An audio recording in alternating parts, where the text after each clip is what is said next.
جب اللہ تعالیٰ فرما رہا ہے کہ میرے اپنے پروردگار کی نعمت کے بارے میں گفتگو کرو تو اس نعمت سے کیا مراد ہونی چاہیے؟ منعم، نعمت دینے والا، اس کی اعتبار سے نعمت کی کیفیت بدل جاتی ہے۔ جتنی شناخت منعم، نعمت عطا کرنے والے کی معرفت بڑھتی چلی جاتی ہے، کیفیت نعمت خود بخود بدلتی چلی جاتی ہے۔ اسی طرح سے خود جو نعمتیں عطا ہوئی ہیں ان کی بھی گریڈیشن ہے، کچھ نعمتیں مادی ہیں، کچھ نعمتیں معنوی ہیں۔ اب جتنا انسان دینے والے کے مرتبے سے آشنا ہوتا چلا جاتا ہے اتنا ہی اس کی نعمت کی کیفیت کے اس کے اندر اس کی دقت بڑھتی چلی جاتی ہے۔ لہذا اب جب آپ آئمہ کی دعاؤں میں جا کر دیکھیں گے، مثلا دعائے عرفہ میں، آپ حیران ہو جائیں گے کہ امام حسین کتنی چھوٹی چھوٹی باتوں کو، جن کو شاید ہم اپنی پوری زندگی میں کنسیڈر بھی نہیں کرتے، اس چھوٹی چھوٹی باتوں کو یاد کر کے کہہ رہے ہیں اے پروردگار تیرا شکر ہے۔ کیوں؟ اس لیے کہ امام حسین شناخت منعم رکھتے ہیں، جانتے ہیں کون ہے۔ پھر دوسرا مرحلہ خود شناخت نعمت ہے۔ شناخت نعمت خود ایک نعمت ہے۔ ہمارے ساتھ بعض اوقات کیا ہوتا ہے، ہمیں نعمت کا احساس نہیں ہوتا، لہذا پروردگار ہم پر ایک احسان کیا کرتا ہے، بعض اوقات جب وہ چاہتا ہے کہ میرا بندہ اس نعمت کی قدر کو پہچانے، کیا کرتا ہے، نعمت کو اٹھا لیتا ہے۔ یہ نعمت کو اٹھانا خود ایک نعمت ہے، اس لیے کہ جب نعمت اٹھتی ہے تو پتہ لگتا ہے، ورنہ تو ہمیں ساری زندگی معلوم ہی نہیں ہوتا کہ پروردگار نے ہمیں نعمتیں کیا کیا دی ہیں۔ تبھی تو وہ فرماتا ہے فَبِأَيِّ آلَاءِ رَبِّكُمَا تُكَذِّبَانِ۔ اور یہ یاد رکھیے گا، ایک بحث ہے کہ کیوں اللہ تعالیٰ نے دنیا کے اندر مومنین کے لیے سختی رکھی ہوئی ہے، کیوں اللہ نے مومنین کے لیے دنیا میں سختی رکھی ہوئی ہے، کب تک رکھی ہوئی ہے۔ مومنین کو اللہ سختی میں رکھتا اس لیے ہے تاکہ وہ نعمت ولایت کو پہچان سکیں، قدر ولایت کو پہچان سکیں۔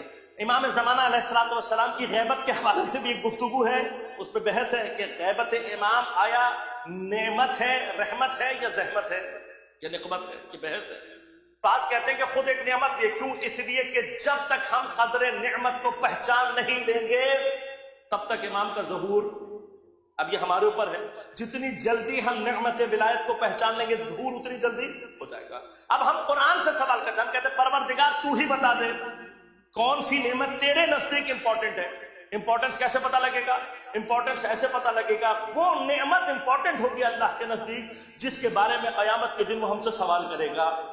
اب مجھے خلق کرنے سے لے کر میری ہر چیز میں اللہ تعالیٰ نے کیا فرمایا، اتنی اللہ کی نعمتیں ہیں، اگر تم چاہو بھی تو اللہ کی نعمتوں کو شمار، بس پروردگار جب میں شمار نہیں کر سکتا تو ان چیزوں کا مجھ سے سوال بھی، یہ اس کا قانون ہے، لا نکلف اللہ نفسا الا وسعہا، اللہ کسی بھی نفس کو اس کی حیثیت سے زیادہ تکلیف نہیں دیتا، تو پس جس کو میں شمار نہیں کر سکتا اس کا سوال بھی نہیں ہونا چاہیے۔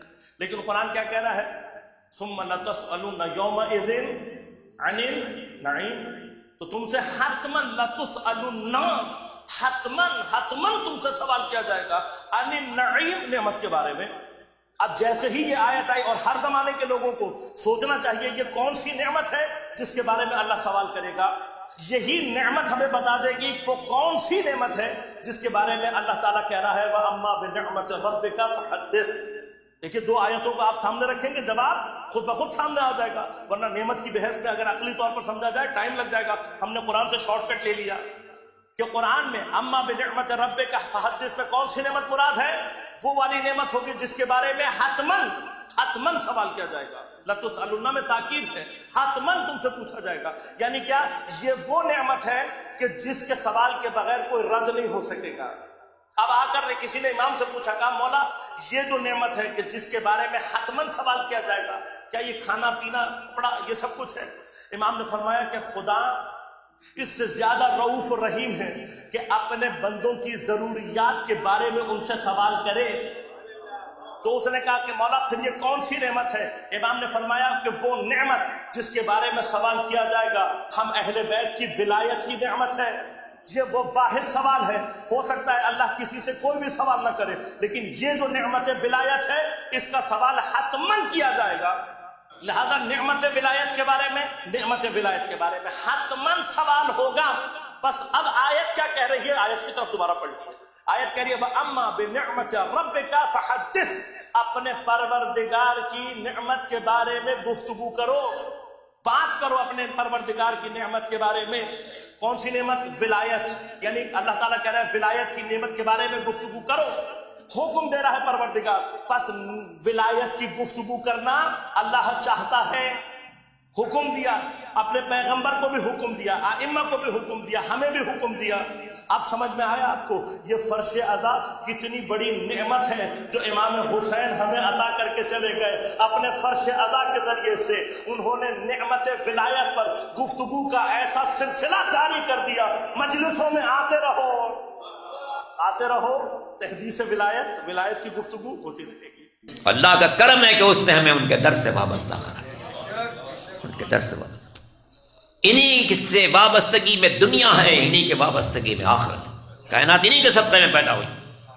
حدیث کے ساتھ آپ نے مجلس کا آغاز کیا، جسے مالک کے دوجا نے کہا کہ یہ 5 ہستیاں جو آج چادر میں جمع ہیں، ان کو پیدا کرنا مقصود نہ ہوتا تو کچھ بھی نہ ہوتا، نہ ہمارا وجود ہوتا نہ اس کائنات کا وجود ہوتا. اور مولا کی ولایت، اللہ اکبر، اس قدر عظمت ہے کہ اللہ نے اس ولایت کو پوری کائنات پر پیش کیا، جمادات پر پیش کیا. جن پتھروں نے قبول کیا وہ قیمتی پتھر بنا، کوئی زبرجد بنا، کوئی یاقوت بنا، کوئی عقیق بنا، کوئی در نجف بنا. جن پتھروں نے قبول کیا وہ سب انتہائی قدر و قیمت کے مالک بن گئے. جنہوں نے قبول نہیں کیا وہ سنگریزے بن کر رہ گئے. نباتات پر پیش کیا. جن درختوں نے ولایت امیر المومنین علی بن ابی طالب علیہ السلام کو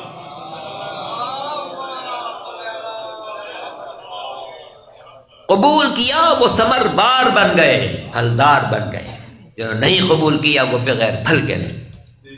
پودوں پر پیش کیا، جن پودوں نے قبول کیا وہ خوشبودار پھول والے بن گئے، جنہوں نے نہیں قبول کیا وہ بیکار بن گئے. حیوانات پر پیش کیا، جنہوں نے قبول کیا وہ حلال گوشت قرار پائے، قبول نہیں کیا وہ حرام گوشت قرار پائے.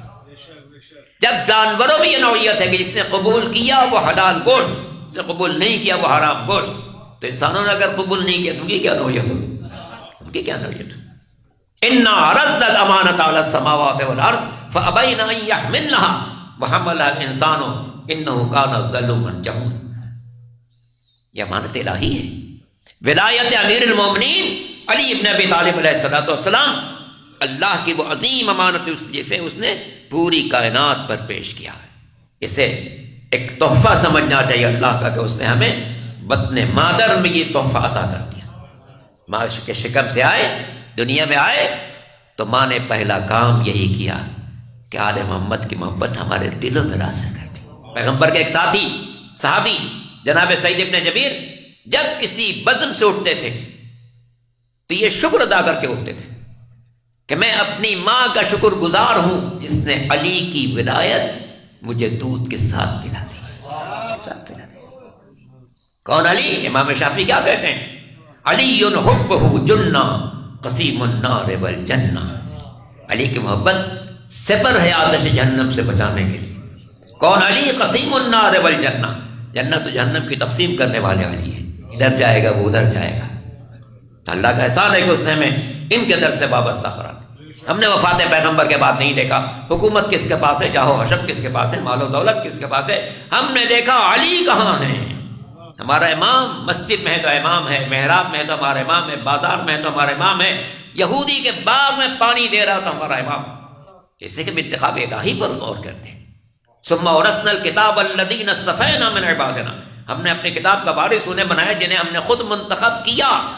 ماضی کا صیغہ ہے، منتخب کر لیا. جب اللہ وارث بنا چکا ہے تو وہاں سے پیغمبر کے بعد کسی چھت کے نیچے بیٹھ کر کاہے کا کام کر رہے تھے؟ وارث تو اللہ بنا چکا ہے. جسے وارث بناتا ہے اپنی صفات کا مظہر بناتا ہے.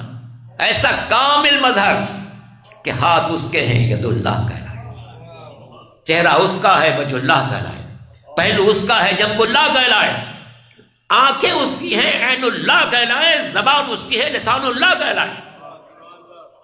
کہ جو علی کی زبان لسان اللہ ہے تو علی جو کہیں گے اللہ کی رضا سے کہیں گے، اللہ کی رضا سے کہیں گے. کون اس کائنات میں جو علی سے ہمسری کا دعویٰ کر سکے؟ اللہ نے ان دونوں کو جو جوڑا ہے اس لیے کہ وہ بھی بے مثال، یہ بھی لاجواب. نہ علی کی کوئی مثال ہے انسانی تاریخ میں، نہ فاطمہ کی کوئی مثال پیش نہیں. یہ رسول خدا نے فرمایا یہ بھی آپ کو فریقین کی کتب احادیث میں ملے گی، من سرہ ان یحیا حیاتی، جو شخص یہ چاہتا ہے کہ خدا اس کو ایسی زندگی نصیب ہو جیسی زندگی مجھے نصیب ہوئی ہے رسول خدا کو، وَيَمُوتَ مَمَاتِي، اور ایسی موت چاہتا ہے جیسی موت مجھے نصیب ہوئی ہے، اور وَيَسْكُنَ جَنَّةَ عَدْنٍ الَّتِي غَرَسَهَا اللَّهُ بِيَدِهِ، اور اس جنت میں جانا چاہتا ہے جس کے پھلدار درختوں کو اللہ نے اپنے دست قدرت سے لگایا ہے، فَلْيُوَالِ عَلِيًّا، اس کو علی کی ولایت کا اقرار کرنا ہوگا۔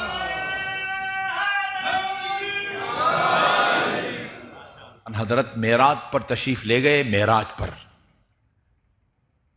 فرماتے ہیں جب ہم چوتھے آسمان میں پہنچے نا، چوتھے آسمان میں، عربی متن نہیں سناتا، ترجمہ سناتا ہوں کیونکہ ٹائم نہیں ہے، تو میں نے دیکھا کہ ایک مکان ہے جو سرخ رنگ کے یاقوت کا بنا ہوا ہے، رأیت بیتا من یاقوت احمر، جبرائیل امین نے کہا یا رسول اللہ یہ جو سرخ رنگ کے یاقوت کا آپ کو مکان نظر آ رہا ہے یا گھر، یہ بیت المعمور ہے، وہ بیت المعمور جس کا نام ہم نے سن رکھا ہے وہ چوتھے آسمان میں ہے، اور یا رسول اللہ نماز کا وقت ہو گیا ہے، اب نماز ادا کریں۔ ان حضرت فرماتے ہیں اللہ تعالیٰ نے انبیاء علیہ السلام کو جمع کیا اور کہا کہ وہ صفے بناؤ، جیسا آپ عید کے موقع پر جنازہ کے موقع پر کہتے ہیں نا صفے بناؤ، انبیاء نے صف بندی کی۔ اب کتنے نبی تھے؟ سارے کے سارے نبی تھے، یا چیدہ نبی تھے، میں کچھ بھی نہیں کہہ سکتا، چونکہ وہاں انبیاء ہیں، اتنا ہی لفظی ترجمہ عرض کروں گا، اللہ کے حکم سے انبیاء نے صفے بنا لی، اللہ تعالیٰ نے آن حضرت سے فرمایا آپ ان کی امامت کے فرائض انجام دیں۔ رسول خدا نے انبیاء کو نماز پڑھائی، آپ فرماتے ہیں جب میں نماز سے فارغ ہوا، نادانی ملک، ایک فرشتہ آیا اور اس نے مجھ سے کہا یا رسول اللہ سلہم، یہ جن انبیاء نے آپ کی اقتداء میں نماز پڑھی ہے نا، ان سے پوچھیں۔ اچھا، اچھی بات یہ ہے کہ یہ روایت اہل سنت برادران کی کتابوں میں بھی آپ کو ملے گی، سلہم، آپ ان سے پوچھیں الا مبعثتم قبلی، یہ بتاؤ تم کو مجھ سے پہلے اللہ تعالیٰ نے کس شرط پر نبی بنایا ہے؟ الا مبعثتم قبلی، انبیاء نے جواب میں فرمایا بعثنا علی الاقرار بولایتک وولایت علی بن ابی طالب علیہ الصلوۃ والسلام۔